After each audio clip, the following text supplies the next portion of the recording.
Welcome to the tnAchieves Virtual Community Service webinar. These webinars are designed to provide you, Tennessee Promise students, with an opportunity to learn more about college success tips, careers in your potential field of study, and other topics we think you will find interesting while you are navigating your educational journey. These webinars will also help you complete your community service requirement while it may be difficult for you to do so at this time. A few housekeeping details before we get started. By logging in as a tnAchieves student, we are able to track your attendance and how long you remain actively engaged during the webinar. Once you complete the webinar, you will automatically be given credit for 1 hour of community service.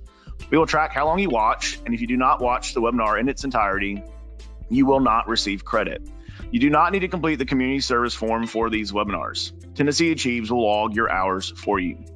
tnAchieves staff and partners across the state are providing important insight and information we think you will find entertaining and informative. We hope you enjoy this new series of webinars. Welcome to the tnAchieves Virtual Community Service Job Shadowing webinar series. Today we are talking about careers in K-12 education. When we survey Tennessee Promise students, we hear pretty overwhelmingly about two fields that they are very interested in. Healthcare, which we have a webinar on that as well for students that are interested in healthcare, and also education, becoming teachers, and maybe some of the things outside the scope of the classroom. And that's what we're going to focus on a lot today. We also have a webinar recorded that if you're interested in becoming a teacher with a panelist of teachers, you can go learn more about becoming a teacher. But today we have Dr. Cathy Pressnell, who is an instructional coach for Murfreesboro City Schools, and Mr. Joey Hassell, who is the Director of Schools, Superintendent of Schools for Haywood County Schools. So I want to thank you both for being here today. Thank you. Glad to be here. Thank you. Dr. Pressnell, we'll start with you, and then Mr. Hassell, you can pick up when she leaves off here. But why don't you just tell us a little bit about yourself, where you're from, where you went to school, if you went to more, you guys may both have gone to more than one college degrees that you've earned, and a little bit about your career. Sure. So I am originally from Mississippi, and I started going when I first got out of high school. I went to community college. I went to Northwest Mississippi Community College, did a couple of years there, and then I transferred to Ole Miss. So I got my bachelor's in history. And then I actually worked for a while for a dental practice management firm. And it wasn't until I guess I was probably in my early 30s that I decided that I really wanted to get into education. So I went back, I got my master's with initial licensure from UT Martin and also reading specialist endorsement.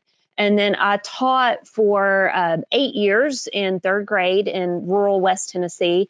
And then I moved to Middle Tennessee. I got my doctorate at Lipscomb University, was incredibly honored to serve as the 2016 Tennessee Teacher of the Year, which opened up a lot of opportunities. So when I left the classroom, I worked as the Director of Literacy for the Tennessee Early Literacy Network. I worked for a while as the Director of Educator Engagement at the Tennessee Department of Education. And now I'm an academic coach for K-6 school, 38 teachers, and I kind of do all the subjects in Murfreesboro City Schools. So that's a little bit of kind of about how I got to where I am today. That's great. Thank you for sharing. Mr. Hassell? Yeah, so I'm a native Tennessean, grew up in West Tennessee, and the majority of my career has been right here in West Tennessee. I graduated from Gibson County High School in Gibson County, did undergraduate work in special education, went right out of high school into special education at Lambeth University, which is now the University of Memphis at Lambeth. Got a degree in special education and taught for 6 years as a special educator. Completed my graduate work in educational leadership from Rebecca Nazarene University, and also did some EDS coursework through Tennessee State University. After being a special ed teacher for several years, I was a middle school assistant principal, a high school principal. Then I became superintendent in Lake County and was there for 5 years, went back to Lauderdale County, which is where I'd started my teaching career, and I was superintendent there. Then like Cathy, I worked for the State Department for 3.5 years as an assistant commissioner. My oversight was special populations and student support. And then from there, our our family, our oldest daughter, we had our first grandchild. I was missing too much, so I opted to return home. I served as a high school principal for a year at Ripley High School, and then landed back in the superintendency in Hayward County, which is a neighbor to Lauderdale. So 27 years in public education right here in Tennessee. Wow, that's you've done quite a bit and you've bounced around quite a bit. And I appreciate you guys both being here today. We've got a lot of experience on this panel. And I want to ask you guys, I mentioned earlier that education is one of our most popular choices for Tennessee Promise students. Why do you think it's so popular? And what advice do you have for students that are considering getting in to education as a career? Dr. Pressnell, you want to tackle this one first? Sure. So why I think it's such a popular choice, I've got a really good friend who said she thinks people go into education for a couple of reasons, either because you went to school and you had a really great experience and you want to replicate that, or you went to school and you struggled, you didn't have a great experience, and you want it to be better for other people. And the more teachers I get to work with and talk with, the more I really think that holds pretty true.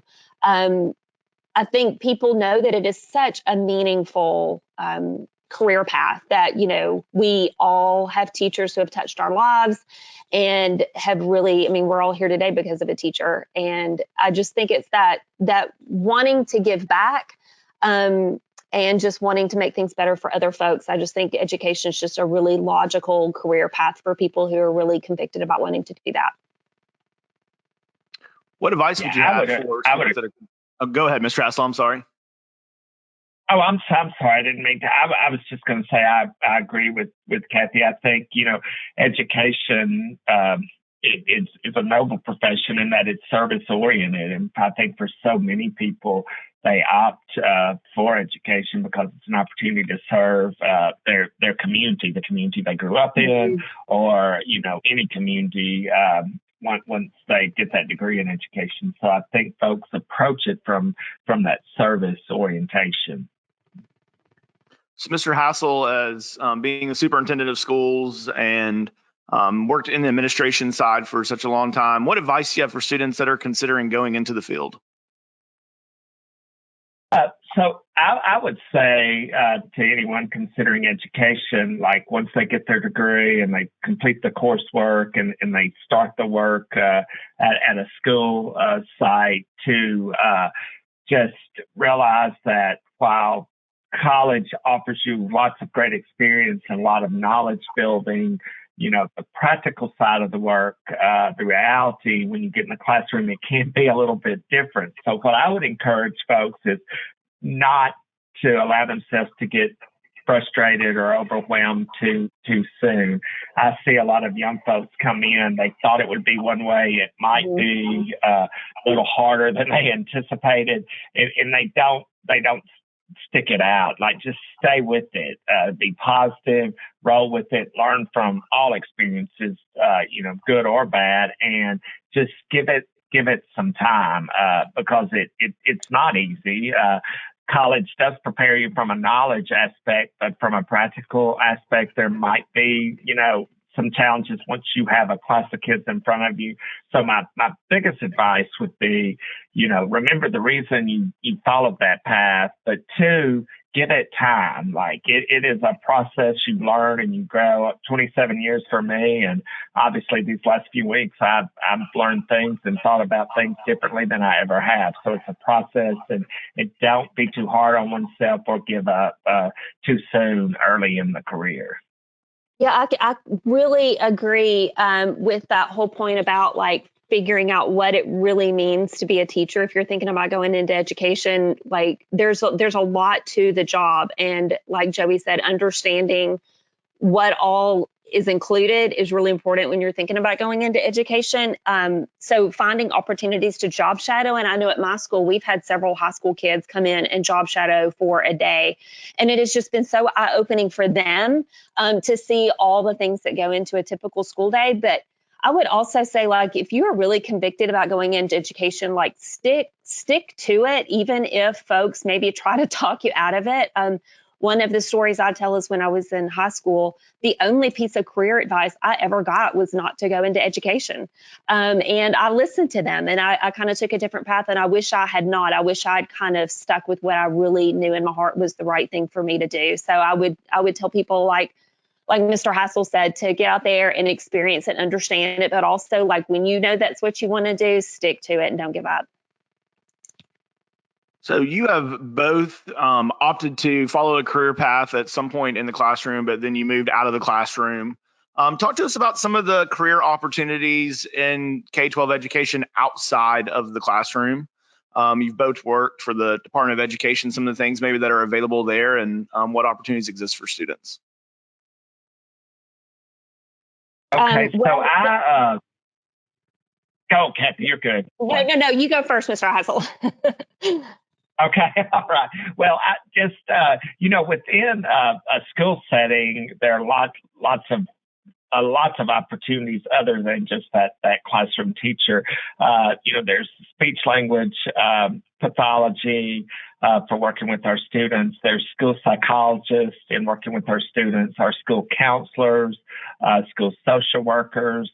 There's so many opportunities to expand off the classroom experience and serve students there. So I would say to folks, look at all, if it's education you want, but you're not sure which area, like, there are all kinds of ways to service students.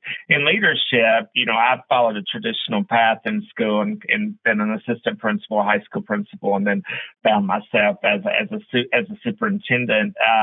And there are multiple ways to lead at the district and school level there. For the state side, and I know Cathy's experience at the state was teacher support and stuff. She can dive into that. For me, I led a division around special populations and student support, which gave me the opportunity to work with the State Board of Education on some policy avenues and ways to engage in policy work. So if you're a public policy person, you could find yourself in public education as well. And also to work with our General Assembly, to work with our state representatives, our state senators, and our governor's office and the governor to really think about legislation and policies that find their way into our schools and our classrooms and how they impact. So literally in the education field, whether it's the classroom, a support role, a school leader, a district leader, or finding yourself at a state level, with policy, there are many, many opportunities to do things that will impact, our students and a future generation of leaders through that. Yeah, I totally agree. I think you checked off a lot of the things I had on my list too when I was trying to think about this question. I think about people who do research, who do education research. That's another avenue you could take if you're really interested in education, but not sure if like a traditional classroom is right for you. Curriculum development. But when I was, like Mr. Hassell said, when I was at the department, a huge part of my role was making opportunities for teachers to be involved with policy at the state level. And so while there are a lot of different pathways and a lot of different opportunities around the classroom, I also am pretty convicted that the best leaders and the best people in policy do come to the table with some classroom experience. So I would just want to encourage folks to think if I do want to go to the classroom, that's great, but there are tons of opportunities for you to be in a classroom and have another foot in another world, like creating curriculum or instructional leadership or leading professional development at whatever level you want to, or being involved in policy. And it just reminds me of I was serving on Governor Haslam's teacher cabinet, and he said one time, there is no more important voice in policy than the voices of those who are in the classrooms doing the work every single day. So I don't know that it always has to be either or. Sometimes it can be and both when we're thinking about whether or not you want to be in a classroom or do something different. Sometimes you can do both. Dr. Pressnell, we were talking offline earlier before we started a little bit about, you said that you liked kind of branching outside the classroom because you could always go back. Kind of talk about kind of like that safety net and being able to do a little bit of career exploration, knowing that you have that to maybe kind of fall back on. Yeah, I think I'm always thinking when the next school year comes around, actually about this time of year, do I want to step into a classroom again? Is that what I want to do next year? And I don't know that it has taken me there yet, although I'm convicted it will before I retire. But it is really neat to be able to be in a classroom for a while and then step outside and learn more. I think you just learn about the systems that surround a classroom. So you're really are learning a new skill set, a new knowledge base that helps you impact teachers and kids. But I love always knowing that that's the next right move for me, that I can always go back into the classroom and that the opportunities won't dry up. If I want to spend a few years in the classroom and then take another one, I can do that too. Yeah, I think that's really good advice, and it's nice to be able to have that freedom to explore your careers like that. Mr. Hassell, we'll start with you on this one, but Dr. Pressnell, please feel free to chime in also. You've both talked a little bit about the policy side of working in education. Tell us why that's important and maybe some of the skills that you need. We've had on several of our other webinars that we've recorded, one about the media for sure, but a few others have talked about the importance of being able to do research. I remember taking a research class in college and dreading it, thinking I will never use this again, but it is certainly a skill that comes in handy. Can you talk a little bit about that on the policy side of the work? Certainly. So when I think about, skills that are necessary on the policy side, I think one, just from Cathy's previous comment, I do think having the school experience, the actual classroom experience, or at least being in that school world helps you on the education side of education policy, because it allows you to understand the decisions you're making in policy as it implements. What does this look like in the classroom? How does this impact a principal, assistant principal, but more importantly, how does this impact that classroom teacher? And through the classroom teacher, what does it do to support our students, which is ultimately our goal in education? So, those real practical school experiences are so important. In regard to policy, I just think of my own experience when I shifted to the role as assistant commissioner. The General Assembly or the state board will look at proposing rules that will become either a state board policy or it can become law through legislation. So research is so very, very important. The ability to look at data, but also look at qualitative information, and then be able to understand what type of impact that will have on on the school, in the community it serves, and not only qualitative and numbers and looking at data as far as achievement and those type things, but also like a fiscal analysis, like the cost, like if you're going to do something, how will it play out as far as districts and budgeting and thinking through how they spend money or how they may gain money to do things. So the ability to be able to work through budgets and work through projections and estimates, some basic accounting type things are important as well. So when you attack a policy side of education, it impacts the classroom, but it's also like, what have other states done or other nations done, and how has this looked on a research side? What are some things that will improve with this, but what are some areas that might struggle? And then also just the cost. I mean, is there a cost? And if there is a cost, what's the revenue side to ensure that districts can implement as needed? So policy really takes in a really holistic perspective as we think about what's happening in education in our state. Mm-hmm. Yeah. Dr. Pressnell, you want to add anything to that? I'm just so I really believe that teachers, I wish they understood more how policy impacts every single thing that goes on in their classroom. So even if we've got folks who are going to follow a path into the classroom, like understanding how important it is to stay informed about policy, and how to get involved, just even how to follow a bill, how government works, understanding that the Department of Education is actually part of the executive branch of the government, and how that all works together. It's just so important, whether or not you decide to go into the classroom or go into policy directly, just how all those pieces go together, I think is what Mr. Hassell said that just really resonated with me. Is so important. You both have taken on roles throughout your career where you are now helping to develop other teachers. You're kind of teaching the teachers. Why is that important? And what about that role do you enjoy? Dr. Pressnell, you want to go first? I just think teachers are some of the most amazing human beings. And so getting to work with them every day in a school setting has been incredibly rewarding. This is my first year to be in this role, and I've just loved it. I think that one of the misconceptions around teaching is that you go to college and you learn to be a teacher, and then you go into a classroom and you do the work, right? And it is that constant professional growth over time that I think we don't think a lot about when we first go into teaching.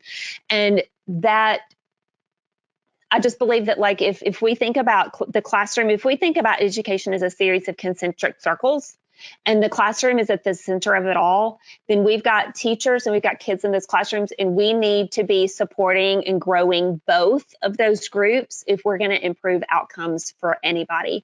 And so when you think about the layers that go around that inner circle, if you think about like school level leadership, district level leadership, state level leadership, when all of those folks understand that, our primary job is to support the work that's going on in those classrooms, I think that is the only way we're going to see improved outcomes and really just life choices for our kids. Mr. Hassell, you have anything to add to that?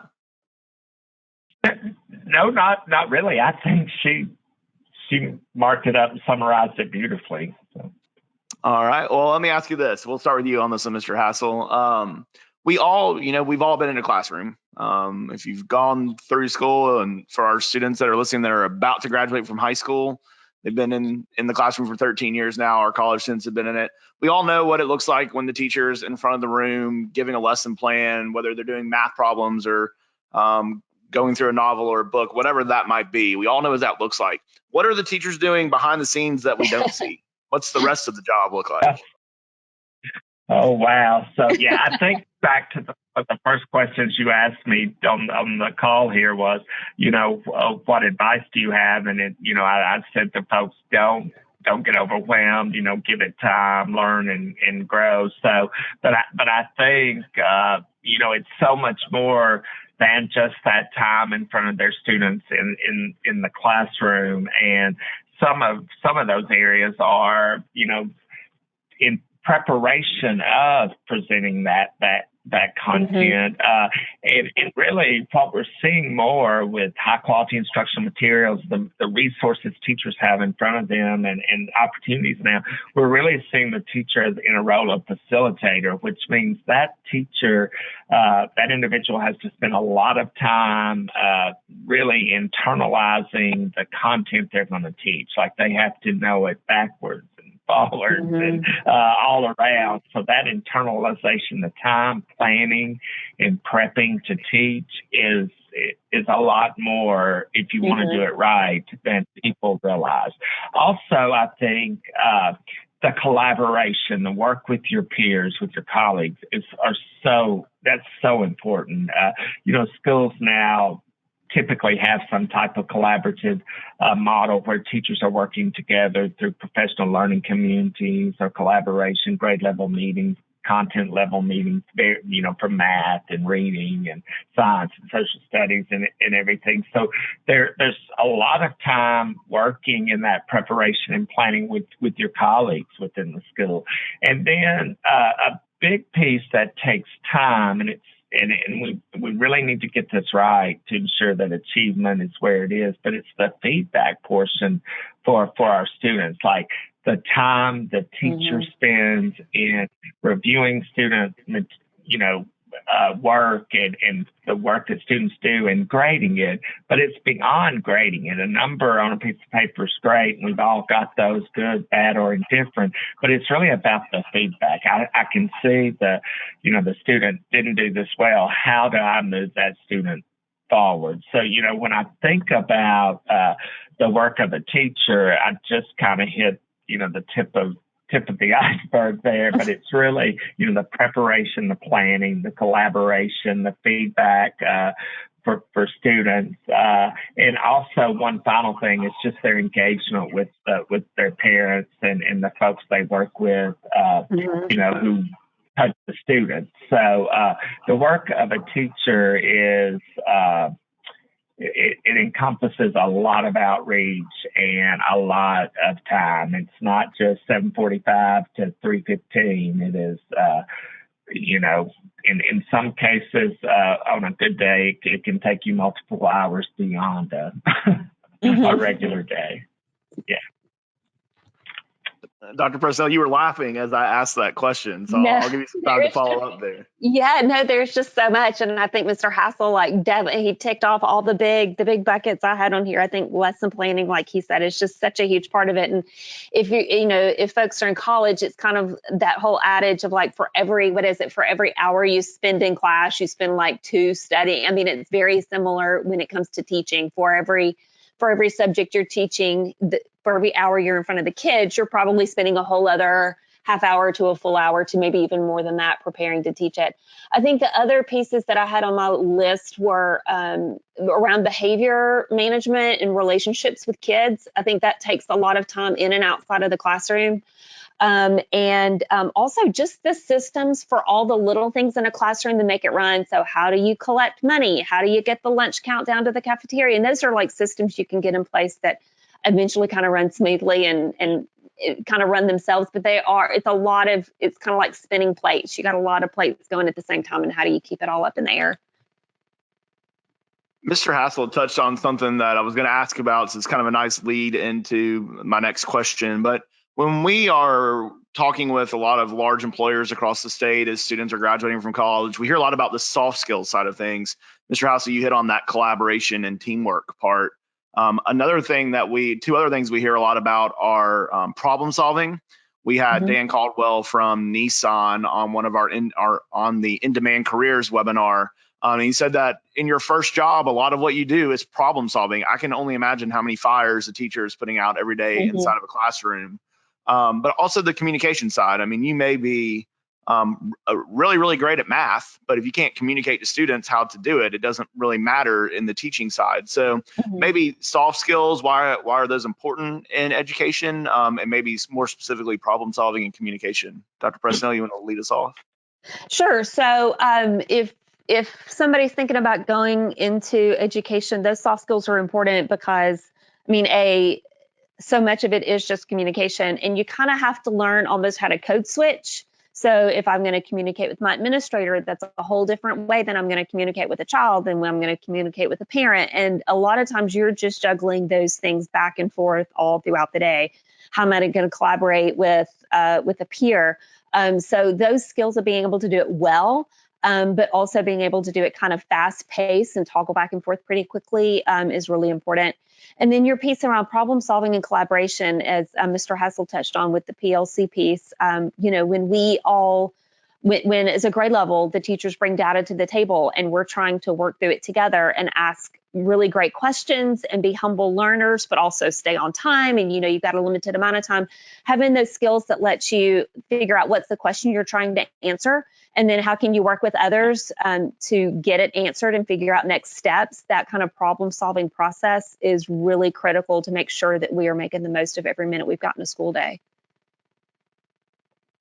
And I would just chime in that, when we interview new candidates for classroom positions, like we are looking at the content, we were looking at their license, but when we interview or ask them to write for us, or just in how they engage in interviews with us, it really is, those the soft skills that were just summarized are so important. They're almost essential to someone being. They are essential to someone being successful in a school setting. So, if you're a math teacher, you need to know your math content. But to your point earlier, if you can't communicate, if you can't work with others, if you can't problem solve and plan ahead and do things, that are necessary to ensure kids get what they need, then it's going to be a struggle. So the soft skills are essential skills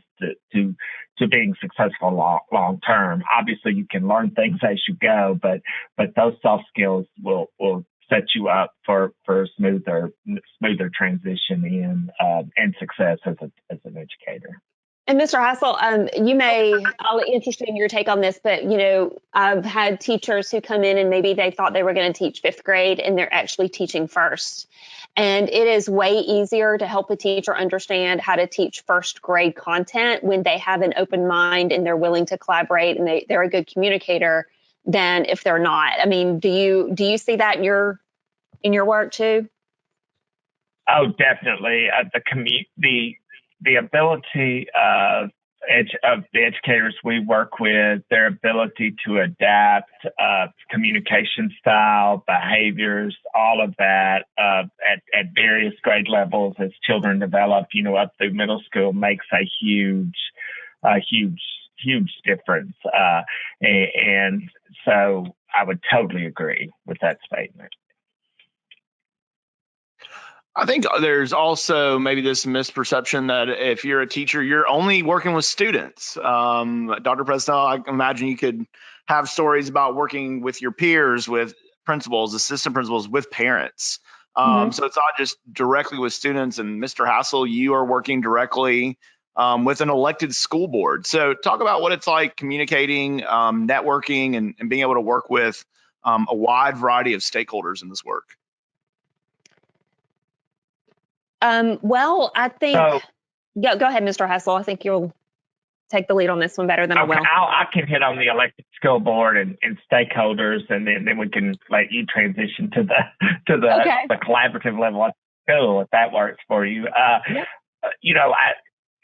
School board members in Tennessee, the way the law's written, it's an elected school board that hires their superintendent. So, folks run for this elected office to represent a portion of their community based on how the community lays out their districts or wards or whatever. And so then they come to this role as a representative of their constituents, and then they work through their communities with their superintendent. They hire their director of schools, which is very much like a CEO of a corporation or business. So for me, in communicating with our elected school board, but also our elected state representatives, our elected county commissioners who hold our funding, and all of those things, what I think is important is to be open, to always be honest, and to be transparent. I've been a superintendent for going on 14 years now, and I've been fortunate to work with great elected officials and had great partners. But I think part of that success has been the fact that we agree early on to be open, honest, and transparent. So there are no surprises, and I think that's important. And I think in my work with our principals and our leaders, and then my role with teachers, and actually right now, and at this time we're in with our nation and working through the understanding of COVID-19. What our staff wants from a leader, I believe, is they want honest communication. They want you to be open. They want you to be transparent. And one thing, early on in my career, I probably didn't allow myself to understand, but now that I've got a number of years behind me, sometimes it's okay to say, I just don't know, like what's going to happen here, but give me some time to process, to research, to do all those things I know to do, and I'll get back with you. So I would just say at any level, from a district leadership perspective, that open, honest, transparent communication is so very key. I love those three qualities of communication. And I think when we think about how to apply those with like colleagues or administrators or parents, I think they totally hold true. I know when I'm in a meeting with a bunch of teachers and we're maybe planning for the next year or the next quarter or whatever, it's those questions of like, let's be truly honest, what worked this year, what did not, what do we need to learn next, what do we not know, what do we know for sure. And just being completely, as Mr. Hassell said, open and honest and transparent around maybe my data didn't look the way I wanted it to. I'm just going to need to put that on the table. And it isn't until we can have that kind of communication that we can move the needle for anybody. The same thing with administrators, and it's really easy. I don't care what your role is. When your principal calls you to come to the office, you always have this heart-stopping moment of, oh my goodness, what did I do, right? But maintaining that really open and honest communication is critical for making sure that relationship works and you get the support you need in the classroom. And then with parents, a lot of times a parent will say, my child is struggling. I don't know what to do. And Mr. Hassell said, it's perfectly fine to say, I'm not 100% certain either, but let me go and find out for you. As anybody else who works with you, they will totally honor that, because then they know that when they come to you with something that they are getting really true information, that you're communicating clearly with them and well, and that your work is going to be better because of it. So I think those three characteristics of communication hold true no matter who you're communicating with. Yeah, I think that's really good advice. And it's kind of one more specific question around our topic today, and then we will start to wrap up with some questions that we ask everybody. But real hardball question here, Dr. Pressnell. I'll ask you first. What's your favorite part about working with students? Oh my goodness, my favorite part about working with students. My favorite maybe moment is like when you see a kid who did something they didn't think that they could do. That is kind of the moment when they've raised the bar in their own mind. And I think that is just the coolest thing. Kids are so honest, unfailingly so, and they will absolutely set you straight when you're not doing it right. You want some good feedback, ask a kid for it. But I think that's my favorite thing, is when you when you see them raise the bar in their own mind. For me, it's very, very similar. I still am amazed by students. I see so much hope and possibility, and I tell folks all the time. Sometimes you hear this theme about today's youth, and all these things that may not be positive, but yet when I'm in our high school or at the middle school or in our elementary schools, but specifically having been a high school principal early in my career, and then just recently, about 4 years ago, I see so much hope and possibility, and it really gives me a great perspective about our future, not only in our local community, but in our state and in our nation. We have a lot of strong, caring, intelligent youth who are going to make a positive difference, no matter what pathway they choose. But those I know that want to be educators, I can't wait to see them engage with children in the classroom or as their leader someday. Yeah, what a really great answer to kind of wrap up as we're talking about working in education. So we wrap all of the webinars asking the panelists the same questions, and I'm going to ask the first two kind of in one because I think they go hand in hand. Mr. Hassell, if you want to lead us off on this one, kind of a two-part question. First, what do you know now that you did not know when you were in college that you wish you knew? And you can tie that into what is the biggest piece of advice you would have for students? Oh, so much to say there, but I'll keep it short. So I think that for me, I would go back to some of my initial comments that what I wish I had known probably in college was that everything that I was learning was so very important to child development, to the content, to how to, I was a special educator, so to how to support my general ed colleagues, but also how to support students. But also, I mean, the biggest advice is that once you engage with colleagues and students and folks, it's not as easy as it appears. So my advice would be just hang on, work on continuous improvement. Don't be too hard on yourself, and be willing to learn. Just take it all in. Learn from the very best teachers that you'll work with, but also learn from those who maybe might not be so great. Like, just take it all in so you can become the best version of yourself as an educator that's possible.